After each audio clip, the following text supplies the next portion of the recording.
Your job. Making America great again. Your money. I'm excited about what we can continue to do. Your health care. Now is the time for action. Your country. Our world is a more dangerous place when America is not leading. Decisions being made 1,000 miles away in Washington affect your everyday life. Tonight, you'll get the chance to make your voice heard with the people who represent you in our nation's capital. From the nation's capital, Washington, D.C., this is a special production from your local election headquarters. Your Voice Arkansas, a Congressional Forum. Now to your host, Drew Petrimoulx. Good evening and thanks for being with us. I'm Drew Petrimoulx. Tonight, we are looking at the big issues facing Arkansas and the country with all four of the state's U.S. representatives in Washington. This half hour, we're giving you the chance to let your voice be heard by your congressman. If you want to connect with us on social media, use the hashtag YourVoiceAR.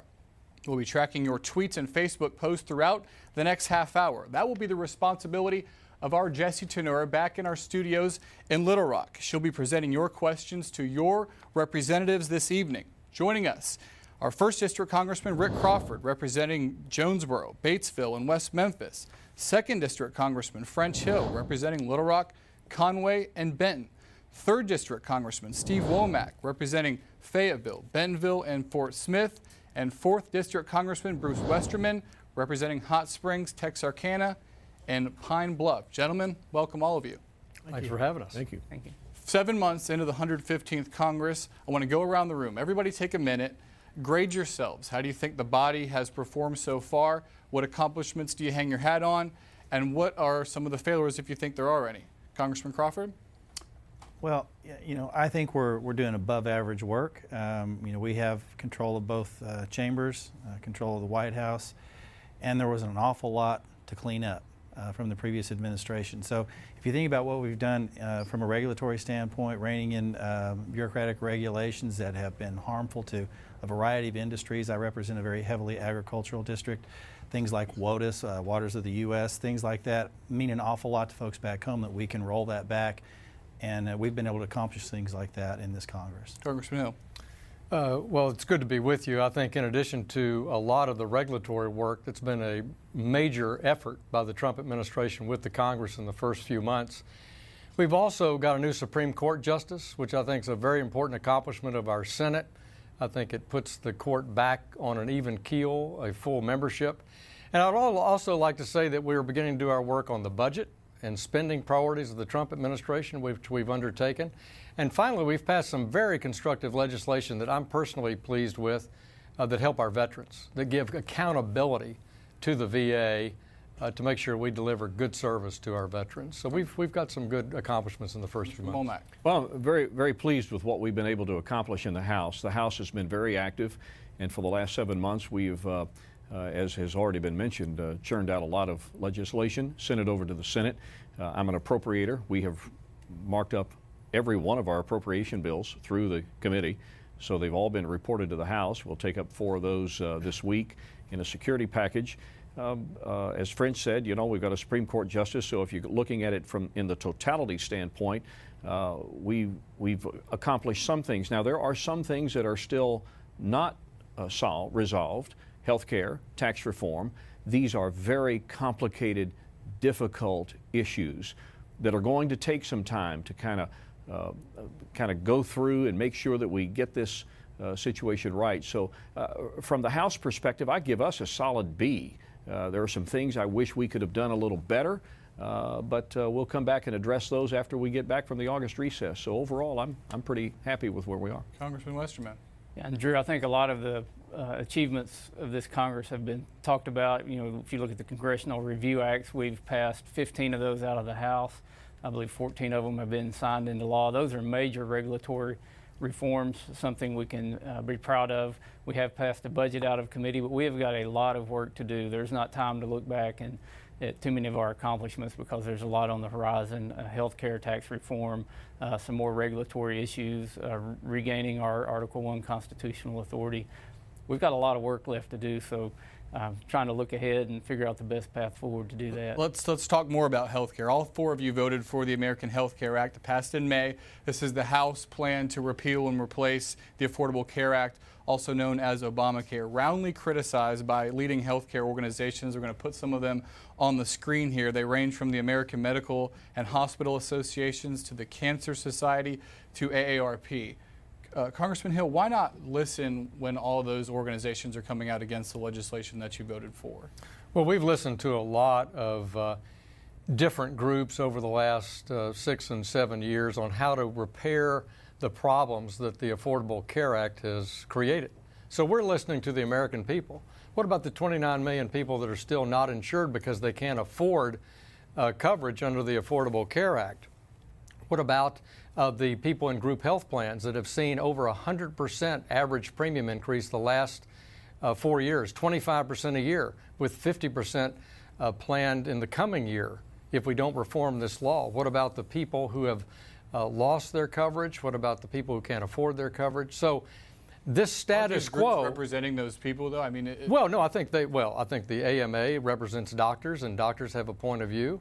I think the AARP is primarily dealing with people who are covered by Medicare for the most part, people over 65, for example. So you named a couple of groups, but when you look at the people we hear from people who've lost their coverage, who can't afford their coverage, who are people spending between $20,000 and $30,000 a year for their premiums and their deductibles. And so what I think senators and House members are trying to do is, how do we bend the cost curve down? How do we be patient-centered? How do we give people more choice and give our states more choice on designing health care? Congressman Womack, I wonder how you justify your vote when you look at what the Congressional Budget Office said about it. 23 million more people uninsured by 2026 relative to current law. States like Arkansas that expanded Medicaid stand to possibly lose the most. Did that not give you pause? Well, you want to take into consideration what the experts say from a budget outlook, but that's kind of myopic in some respects. I think you got to look at it in a more holistic way. First of all, if you take away the individual mandate, there are a lot of people that are going to make the decision on their own not to have health insurance coverage for all the reasons that French just stated. But look, when I look at this thing from a holistic standpoint, I hear from a lot of my business community that have been hardshiped by the fact that that they are providing coverage right now that is that they're seeing their premiums go sky high, deductibles going even higher, to where it's really nothing but a catastrophic plan. So the fact is, we acted the way we acted because we know that Obamacare is failing. The Affordable Care Act is anything but that, and that something has to be done about it. And so we passed our bill in the House. We handed it to the Senate so that we can engage in a bicameral discussion about what to do about the complicated system of health care in this country. Nobody said that the Health Care Act that we passed in the House was the panacea, that it was going to be perfect in every respect. But we got the conversation started, and now it's underway in the Senate. And let's see what the two chambers can come up with when both are finished with their work. I want to go to Jessi in our Little Rock studio. She has a question from a viewer also pertaining to health care. Jessi? Hi, Drew, Congressman. This question comes from Manuel Garcia Jr., and he's saying, I'm a 63-year-old retiree paying for my own insurance. As of now, I'm paying $840 a month just for premiums. I figure that by the end of the year, I'll be putting out of pocket for co-pays, medications, and insurance about $18,000, and that's almost half of our retirement income. What is your plan to make sure people like me who are not on Medicare don't get thrown under the bus when you can't come up with a health care plan to protect all Americans? Congressman Crawford, I want to pose that question to you and also add in there, President Trump called the plan mean. Well, you know, look, through the course of this process, as French and Steve indicated, this is a starting point, and we have teed this up for the Senate. We're going to work with the Senate to try and address the concerns that this individual expressed, but it's a problem for everybody. You know, just personally, my wife works in a hospital, and she's a highly educated professional woman. And when we get medical bills after an episode of care, it's very difficult to discern how these bills are generated, how much is being paid, how much we're responsible for. So imagine if you're a senior and you're going through that. I mean, you're talking about a professional woman who works in the healthcare industry and she has difficulty. I think we need to be focusing on how it's not about the quality of care in this country at all. This is an insurance issue, and how we can deliver a more affordable product, number one, and a more discernible product that saves money. We can streamline and cut costs tremendously if we can address some simple things like that really kind of speak to the heart of the confusion in this whole issue. Congressman Westerman, I wanted to ask you about the tax cuts that are included in this piece of legislation. According to the Tax Policy Center, highest earning 20% of households, those making over $150,000 or more, would receive 80% of the benefits of the tax cuts. The top 1% would get half the benefits. I wonder why that's included in a health care plan. Yeah, well, the tax cuts were aimed at the individual mandate and the employer mandate. And back to the issue on Mr. Garcia being 63 years old, close to being able to draw Medicare. One flaw that I saw with the House version of the budget or of the health care bill was the fact that the credits that were in there were not adequate for people near retirement age, but that's something the Senate fixed in their version of the bill, and it goes to the point that we got a bill out of the House, got it to the Senate. There were some changes being made. Now I don't know what the Senate's going to end up doing, but we're working constructively trying to come up with the best plan to fix our health insurance system because premiums are continuing to go up. We're hearing that premiums could go up 40–60% this fall, and it is imploding on itself. So we have got to continue working constructively to come up with a solution to address these issues. Let me take one more one more question from Jessi back in Little Rock. It's about town hall meetings, and we'll come to you, Congressman Womack. Yeah, so Regina Carter-Ald is asking about those town hall meetings, saying Arkansans have even traveled all the way to D.C. to talk to our representatives. We're trying to let our voices be heard, and they're not listening. Do you think that the impact of people that came and kind of voiced their opinions about this had an impact on the debate? Well, I hosted 4 back-to-back town hall meetings in April, and they all ranged anywhere from an hour and a half or longer. So we gave the public in the 3rd District of Arkansas a chance to come in and weigh in on matters not just related to health care, but although health care dominated the agenda at that time. And look, my staff goes out of its way to schedule every person that comes to Washington, D.C. that wants to sit down with us and talk about issues because we put a premium on the fact that if they're district personnel, if they're people from our district, then they're going to get the first invitation to be in the office to broach any subject with us that they care to do. But the point I wanted to make just a minute ago, remember what the House did is part of a process. House passes a bill, sends it to the Senate. Senate either takes up our bill or comes up with something different. We go to conference. We get something signed into law. Then the Department of Health and Human Services, through the Secretary of Health and Human Services, has certain things that he can do that are under his jurisdiction from a regulatory perspective to perfect things related to health care delivery. And then let's also remember that there is going to be a process later, legislatively, through regular order, that we can take up some of the other issues that complicate the health care accessibility of America.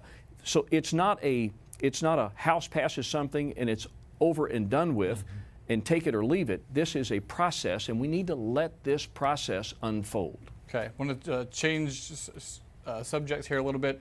Talk about President Trump. I'm going to ask you for a show of hands here. Raise your hand if you think the president's Twitter habits are hurting his presidency. All four of you. Congressman Crawford, explain. Well, look, what we need to be doing as members of the House, we're one body, the legislative body. We need to be on offense with regard to our activity in the House, the things that we're doing, the legislation that we're trying to put forward. What we don't need to be on is defense about things that are said in the public sphere on social media and taking our time to defend that. What we need to be is proactive and communicating with our constituents what's going on. And when we have to defend certain statements, that takes away from our ability to communicate what it is we're doing on a day-to-day basis. Congressman Westerman, does his habits on Twitter, his propensity to speak out in that type of way, you're here to serve people back in Arkansas. Does it make that job more difficult when you're having to defend the way that Congressman Crawford is explaining? Well, I try not to spend a lot of time defending the president's tweets. And I think when you look at his presidency, in one way it may be affecting his relationship with the media, but I think a lot of people obviously follow him and retweet those tweets, so it's a way for him to personally reach out to folks. I try to stay focused on the job that I'm doing, focused on the work of the House, and I'm glad to know that we've got a president that will sign bills into law when we pass them and get them through the Senate and on his desk. I wanted so his president's approval rating in Arkansas is higher than it is nationwide, but polling has shown it's actually slipped some in recent months. Congressman Hill, what kind of a rating would you give the president on how the job that he's done so far? Well, Drew, I think on the issue of foreign policy re-engagement around the world, in the Middle East, on the challenges that President Obama left us, I think he's doing well. I think he's got a great national security team. On domestic economic policy, he's put forward an aggressive, bold economic growth tax plan, which I hope the Congress will take up and work on. And as Rick noted earlier, he has proposed things that will right-size regulation and improve economic growth, including a major banking bill. He supported our Financial Choice Act in the House Financial Services Committee to correct financial regulation. So on foreign policy, domestic economic policy, I think he's moving in the right direction. On appointments, I think he's appointed some fine cabinet secretaries. I think he's appointed, as we said, Judge Gorsuch has done a good job at the Supreme Court. So this is why I've been frustrated by off-message tweeting as opposed to staying on message with his communications. I think it's distracted from the good work that he's leading. Congressman Crawford, you're on the House Intelligence Committee. You guys have been looking into the issue of Russian election interference in 2016 presidential election. The president and his team have denied any collusion with Russian government, but we keep hearing about these previously undisclosed meetings, and there's been resignations and recusals. Some officials have had to correct the record as far as statements that had been previously said. Is none of that suspicious to you? Well, look, here's the thing, and as you said, I sit on the Intelligence Committee, but I can comment on the things that are in the public sphere, and we've had a couple of public hearings, and some of the things have been disclosed publicly. For example, former CIA Director Brennan, he indicated that Russian active measures in elections in the United States are nothing new. They've been going on for decades. So what we have here, and the evidence bears this out, is yes, there was contact. But does that rise to the level of any criminal activity? No, there's no evidence to suggest that there's any criminal activity. And then collusion, define collusion. Is it inappropriate for a transition team, members appointed by the president in the transition team and potential cabinet appointees, is it inappropriate for them to interact with foreign nationals? No, it happens all the time. So in your eyes, this is run-of-the-mill. This is what campaigns and this is what people that are transitioning into office do. Right, and while we're on the subject of Russia, and I think to be a comprehensive, fulsome investigation, we need to revisit the Clinton association with Russia, and because there was certainly collusion there and possibly some collusion with other nations that were involved in the election in some capacity, whether that was through fundraising or whether it was through some other active measures. But the Clintons are being left out of this, but there's a track record there, and I'm disappointed that we're not seeing more and hearing more from the media about the role that the Russians have played in the Clinton campaign. One more Russia question, and we'll get on to some other issues, but I wanted to ask Representative Hill, there was a recent article in Politico that details a meeting between yourself and two Russians that are now at the center of some of this controversy involving the president's campaign activities. This happened in Moscow in the spring of 2016. How did you become involved in this? What exactly happened at this meeting? And are you concerned at all with the level of contact between administration officials and Russian actors? Well, that meeting took place on a congressional visit to Moscow to meet with the Deputy Foreign Minister to talk about Syria and the Ukraine and have a perspective from Russia on what the Russian Federation's view was on those two issues, and we expressed our view on behalf of the American people and the Congress on what we thought solutions in Syria and the Ukraine might be. At that time, we did a roundtable on television, and at that roundtable on television at a think tank in Moscow, I was approached by the two people you referenced, and they talked about potentially if the American Congress would change the name of an act called the Magnitsky Act, that perhaps Russia would be interested in opening up adoptions of Russian children. And so I didn't really honestly think that much about it, except to turn that information over to our embassy officials in Moscow, as well as the staff of the House Foreign Affairs Committee. It turns out the two people that were at that coffee, at that roundtable, were the two people that also visited here in Washington some months later. Want to move on a little bit here to some different topics. So obviously, healthcare, Russia taking up a lot of the oxygen here in Washington, but many other issues of concern. And I'm specifically interested in where, as healthcare seems to, at least for the time being bogged down in the Senate with debate continuing, where would you like to see the debate go next? There's been talk of tax cuts, tax reform, infrastructure high on the list.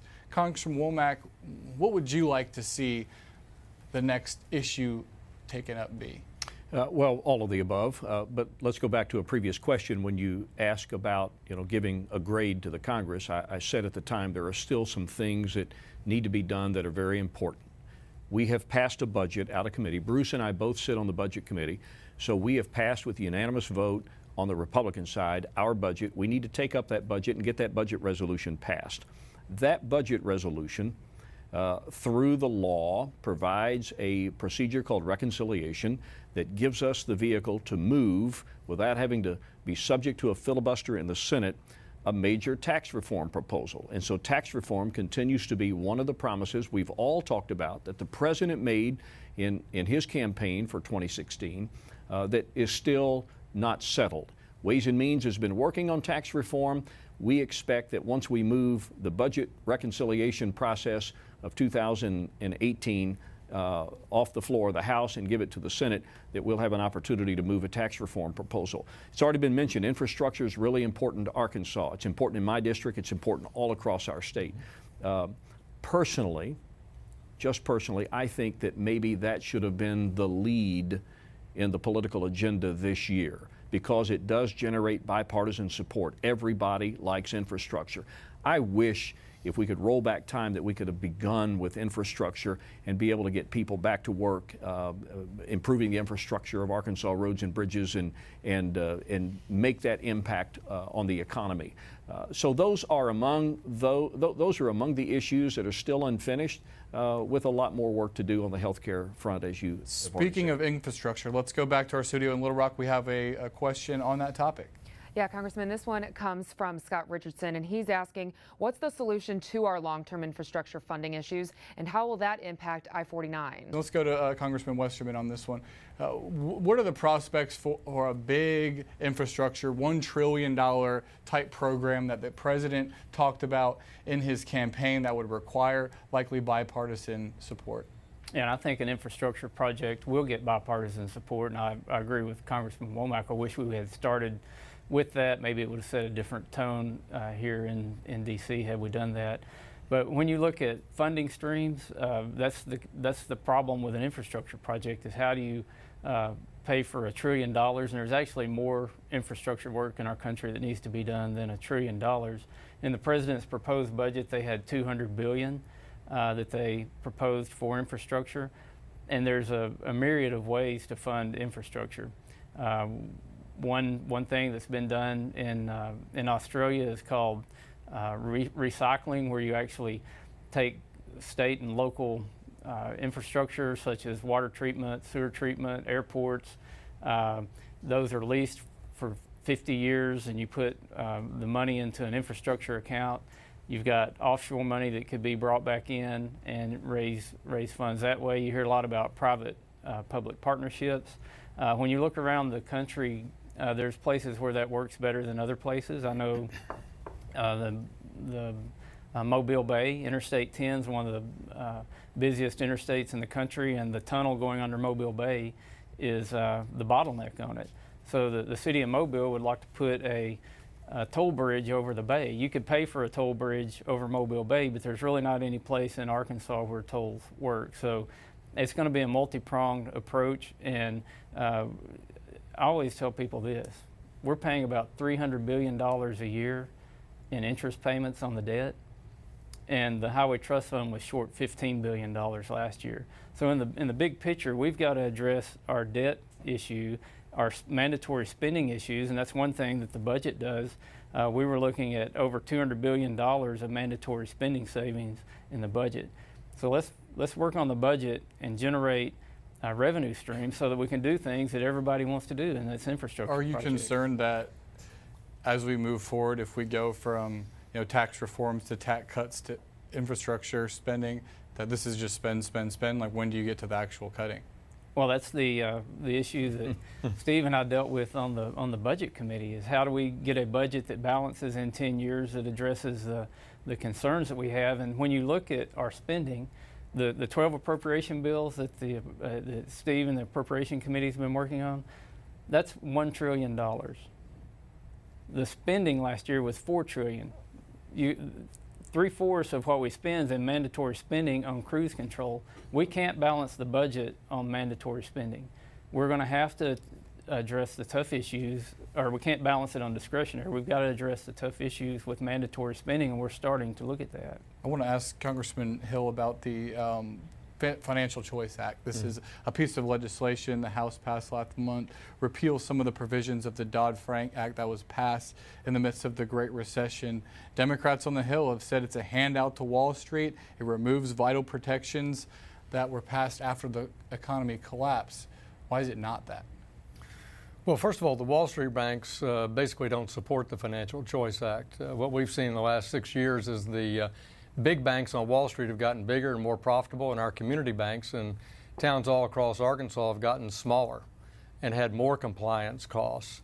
And this is because Washington in the Dodd-Frank Act took a one-size-fits-all approach and applied a standard that's appropriate for Wall Street institutions, but not so much for our local Main Street banks. So what the Financial Choice Act does is right-size regulation for our community banks, our credit unions, our small brokerage firms, maintains the strict oversight of the big Wall Street complex institutions, and in fact sets up the highest financial penalties for malfeasance by financial dealers in this bill. So I think this bill is pro-growth. I think it helps our community financial institutions, and it helps consumers by giving them more choice and lowering costs on products that are important to them, like credit cards and home mortgages. Just have a little bit more time, but I wanted to go around the room and ask another question. The current debt limit right now, $19.8 trillion, that has to be raised later this year to allow the government to continue paying its bills. This was a big fight during the Obama presidency over whether this should be done each time. Congressman Crawford, do you think that would you vote for that without concrete spending cuts coupled with it? Well, this kind of dovetails with what Bruce said earlier. The fact is, we got to get our arms around our national debt, and there's not really been any serious conversation about how you do that. And I think that this is why I and many of my colleagues support a balanced budget amendment or a spending limitation amendment, which would essentially prevent this type of thing over time. Spending limitation amendment, you could cap spending as a percentage of GDP. And obviously some provisions in there to allow those spending caps to be broken in a time of emergency. But my point is this, that yeah, we're going to probably have to wrestle with this debt ceiling again, but we're going to do this for the foreseeable future if we can't have this conversation about how we address our debt long term. And I think a balanced budget amendment or a spending limitation amendment, a fundamental underpinning that forces Congress to behave in a certain way, is the right way to go. Running out of time, but Congressman Westerman, can you vote for it without attached spending cuts? No, it's going to have not just spending cuts, but mandatory spending cuts. And we've got to fix this so that we're not having to come back and do it again. And the only way to do that is through mandatory spending cuts. All right, we'll have to leave it at that. Gentlemen, thank you so much for joining us. That does it for tonight, but our conversation continues Sunday on Capitol View. We will be discussing more of the issues affecting Arkansas. Check your local listing, and let's keep the conversation going on social media. Use the hashtag YourVoiceAR. Until Sunday, good night from Washington.